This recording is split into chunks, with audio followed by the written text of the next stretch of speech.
O comentário final. Bora lá então, comentário final aqui nos canais Futebol Interior. Derrota da Ponte pro América pelo placar de 2-0. Marcelo, você que foi o comentarista do jogo, e aí, o resultado justo, a derrota da Ponte pro América?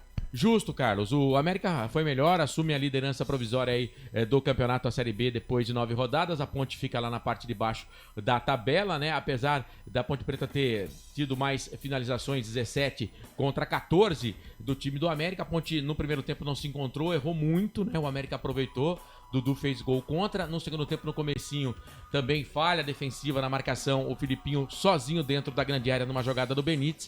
O time do América venceu o jogo, para mim, resultado merecido, apesar de que a Ponte Preta ela não fez no total um jogo ruim, não. Se você for contar o jogo todo, o jogo da Ponte até que foi ok, mas não foi o suficiente para trazer pelo menos um ponto, um empate para Campinas, Carlos. Pontos pro Nelsinho ajustar nesse time, a defesa, que da Ponte é uma peneira nesse campeonato, uma das piores da Série B do Campeonato Brasileiro. Vai ter que arrumar essa lateral, a volância, a zaga, ou seja, vai ter que arrumar o time todo, e o Gé não joga contra o Novo Horizontino no sábado. É um problema, o Gé tá fora, né? Aí o Nelsinho vai ver o que ele vai fazer com o time. Ele precisa... O time tem muitos defeitos, o Nelsinho precisa trabalhar muito aí para arrumar o time da Ponte Preta.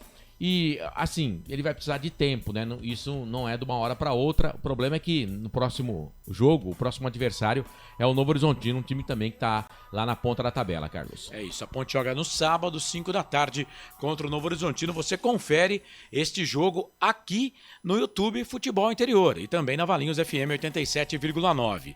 Comigo, com o Wendel Coral e com o Pedro Lino, que vai estar no estádio para contar a história desse jogo, o encontro do pai com o filho. Nelsinho Batista com o Eduardo Batista. Nelsinho Batista que, aliás, tem história, né? Em Novo Horizonte, com o Novo Horizontino. Afinal, ele foi vice-campeão lá com o antigo Novo Horizontino, que basicamente é esse aí que pegou as tradições do Grêmio Novo Horizontino.